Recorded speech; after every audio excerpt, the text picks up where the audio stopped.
salutations. I'm Becca, And I'm Kes. and welcome to Act 4. Now, never in my wildest dreams did I expect to see a horror movie set in broad daylight. But Midsommar is just that. With its unsettling music and its unexpected twist, I was gagged. Now, join us as we dissect this film. Are you ready, Kes? Yes. So, in this initial segment, we'll focus on our opinions and we'll begin by summarizing the movie and then provide our thoughts on it. So, Christian and Danny are a young American couple and are struggling with their relationship. So, following a devastating personal tragedy for Danny, the couple decides to take a trip to rural Sweden with their friends Mark and Josh. They plan to visit a village, a small village that hosts a festival that occurs only once every 90 years. Well, in that festival, we get to see some pretty unsettling things. The movie was directed by Ari Aster and written by Ari Aster. In the cast, we can find Florence Pugh as Danny, Jack Raynor as Christian, William Jackson Harper as Josh, Will Poulter as Mark, etc., etc., etc. So now, Kes, what are your initial thoughts on the movie? Honestly, what the hell? Like, hello? I still don't understand why you suggested that movie. Girlie, Listen. traumatizing. Oh my god. Listen, it's because I saw like a few people, watch it and everything, and I've never watched their reaction to it because I've never seen the movie. Yeah. So I was like, oh, it's gonna be, a little horror movie here and there, blah, blah, blah. And then when it's over, move on. My eyes were so shocked. Like, literally during the movie, I was like, I couldn't even react because I was shocked. Like, it was so weird to me. The vibes, man. The vibes were so eerie. The little music, but then it was daylight, and then there was like silence because they were like doing a ritual or something. And oh my god, the first death, when the girl jumped, I did not expect it to be so graphic. I did not expect it to be so graphic. Oh my god. And I literally felt so bad for Danny because she was experiencing grief with her family, that like the sister that offed everyone, and now she just sees a girl jumping from like a cliff. Like, damn, the universe was against her. Like, that was literally traumatizing. I really like the ominous feel to it. Like, I don't know. I think it's not really horror if you think about it. Like, it's unsettling. It's, scary in a sense, but it's more like everything that has to do with your mind. And I love that in a way because, horror, like straight horror, you get it, you watch it and it's over. And then with like those type of like psychological things like that, it's like it really like makes you think. And there's so many metaphors, like, loved it. Well, loved they were it. taking a lot of psychedelics. I mean, they were always on a high. Oh, did you notice? When I saw the girl that had like herb, when Danny had like herb coming from her hand, I felt so wrong.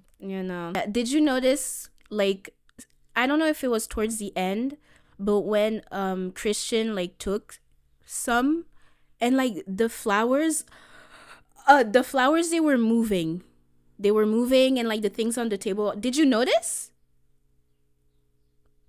No, I did not notice that. No, I didn't. Bro, that was the most disturbing thing I've ever, like, I saw the flower moving and it was so gross. I literally almost cried. Like, genuinely,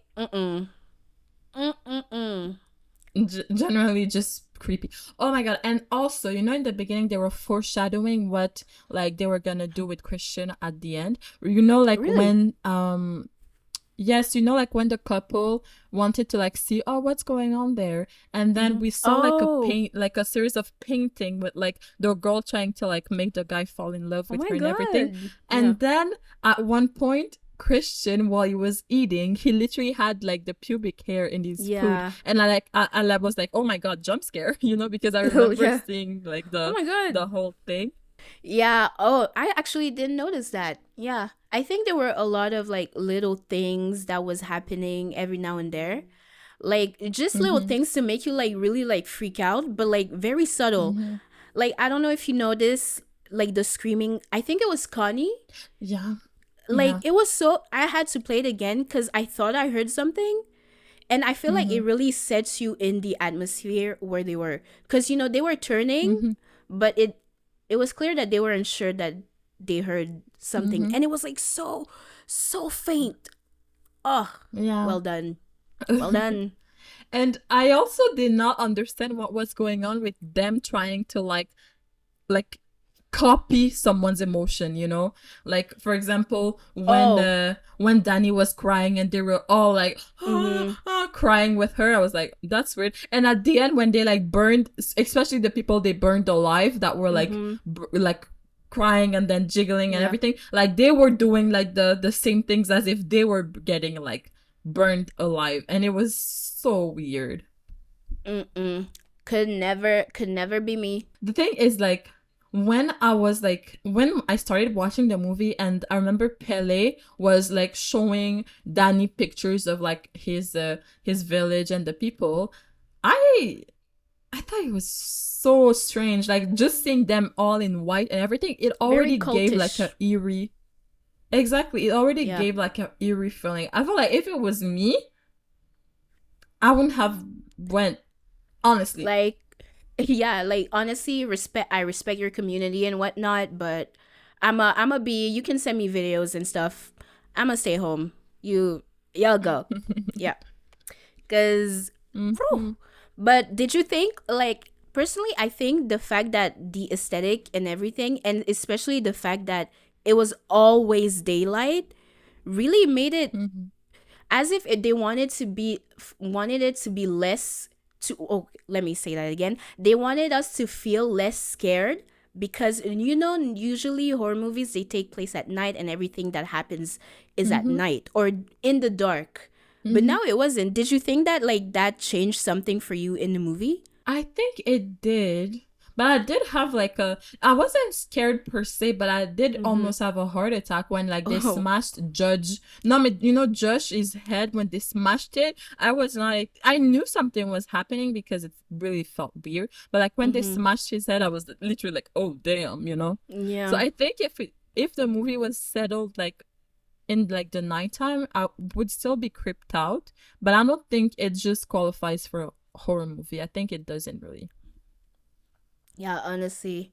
But I feel like a lot of, especially now in like the year 2020s, or like um, the late 2010s, those are the kind of Mm-hmm. horror movie that people produce. Everything that has to do with like the Mm-hmm. mental and everything to disturb Mm-hmm. your mind, which is good for them, but Mm-hmm. bad for us because we're traumatized. But yeah, Mm-hmm. overall, I Mm-hmm. think it was a great movie. Oh, I Wouldn't would watch it not watch that again movie though. again. Exactly. But what a one time thing, I think it's watch it. Just for the education. The education. I don't know. But anyways. Oh, and at the end, oh my god, when I saw that Christian was inside the bear, Mm. oh, Oh, did that you was so disturbing. did you think that he deserved it? Like dying and stuff? I don't think he deserved dying. I don't think Mm. anyone really deserved dying. I think I don't know. The part of me is like wasn't really able to analyze Christian in the sense like Yeah. I I like sometimes I was like I really dislike him, and other times I pitied him because when he Yeah. was forced to go like in the barn with like all the women's doing like Mhm. their weird thing inside of it, I felt like he was pressured to go, He was but drugged. He was oh literally okay, well I drugged. didn't. Yeah, Okay, cuz he I drank like didn't. the thingy. Basically the woman was Oh like, yeah. "Drink it, drink it, drink it." And he did. So, yeah. The guy got drugged and did that, but honestly not the greatest boyfriend there is. I'm gonna say that. No, That's for no, sure. he was a really bad boyfriend. Yeah, yeah, yeah. He was a really, really, really bad boyfriend. I just think like he didn't deserve to die in the sense like he never did anything like wrong. He was just like a neglectful boyfriend in the sense, but Highly. I don't know. Yep. But I get why Danny picked him because she was hurt. But Mm-hmm. yeah. And I felt bad for him being paralyzed because like imagine burning alive but you can't even move, so it's just Oh, like oof. he in Oof. there in that little temple, that yellow temple. Was it yellow again? I don't know. I don't remember. Yeah, it But was yellow. yeah, Yeah. in that little yellow temple, he got it the worst because he couldn't express Mm-hmm. his like hurt or like pain or anything. He just Yeah. had to be there and Yeah. feel it. Yeah, Ooh. exactly. Like, see, He thoughts he like didn't have any this, choice. things like this are what I think personally makes the movie like highly Mm-hmm. unsettling. Yeah. Yeah, for sure. And also Christian was a bad friend. I mean, when like Josh Um, disappeared, he was like, "Oh yeah, we don't affiliate with him and everything." like that's crazy. Like you don't even know what happened to him and like you're like, "Oh, I'm not that concerned." What? That is the crazy thing ever. Like, I get they suspect him from stealing something, but still, you came with the guy. You could be, yeah, I know Josh, you wouldn't do that. I'm sure there's an Yeah. explanation. I'ma help you find him. Like, Yeah.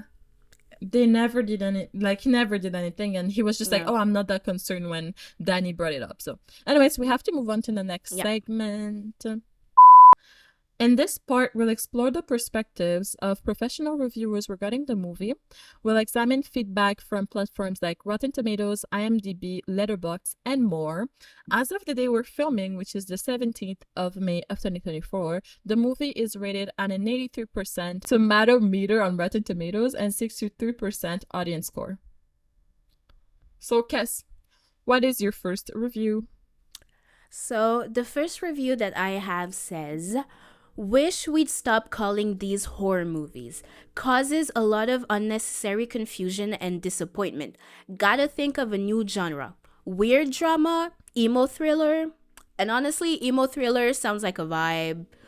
Like, that's what it is. Yeah.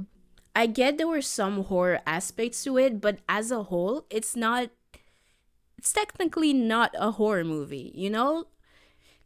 Anyways, I Mm-hmm. just thought interesting. Apparently, there's this new thing called folk horror, which is like everything that has to do with like stuff like that.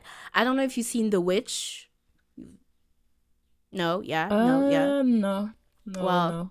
those kind of movies, that are horror, but they have to do with like nature and like Mm-hmm. forests and stuff like that. Yeah, so my first review said, I am so glad Ari Aster clearly never went to therapy because he also directed the movie Hereditary, which is like Yeah. a horror movie too. So I think he's just known for those type of movies. Like, dang. And yeah. Jesus, somebody needs to check on bro, cuz I Yeah. don't know. Anyways, yeah. Yeah. So what's your second review? The second review I have says, never taking a trip with the boys. And honestly, that made me rethink every single invite I will get in the future. Like, Sweden, no thank you. Sorry. Just saying. Like, maybe let's Yeah, go to yeah, I like get it. Stockholm or something, but I don't want to go in like the middle of But if it's nowhere. like a remote village, yeah. Yeah. Like I said, send me pictures, videos.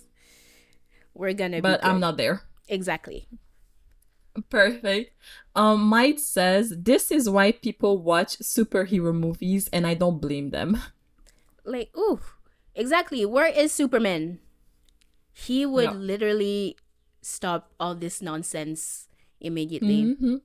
The last review that I have says, Ari Aster said, yeah, grief is awful, but you know what's worse? White men. And yeah, like Mark peeing on like their ancestral tree and after being like, oh, I'm so sorry. Why are they being so dramatic? Like, bro, Yeah. that's like the highest level of disrespect that you could ever do. But yeah, Yeah. white men, I'm telling you. Okay, so my last review says it's a very traumatic and emotionally disturbing movie. Also like The Nightmare World. Anyways, I enjoy it, especially the gorgeous cinematography. However, it's definitely not for everyone, I must say. Yeah, honestly, I agree. And I agree. I don't think everyone would like that movie. I mean, I really enjoyed the fact that, at some points, like, they really turned the camera. So, like, it was, Mm-hmm. like, really interesting because we could, like, see the, like, height that they were getting and everything. But the movie was not for everyone. I don't think everyone would enjoy that. Yeah, like we said before, not watching it again, but thank you for the experience. Yep. Exactly. So with that being said, let's move on to the third segment. So for the third segment, we had to pick a character that we think really did a good job at portraying their role. And it is a character that we would give an Oscar to. It can be for many different reasons. So Becca, your Oscar goes to who? Mhm. My Oscar goes to Danny. Because I really loved Whoa! Florence Pugh's performance, and I feel like, well, honestly, I believe that if she didn't make me, well, I think if she didn't make me believe her in her performance, the movie would not be the way it is. I feel like because of her, I was hooked into the movie and the storylines and everything. So yeah, I went with Danny because of that. What about you?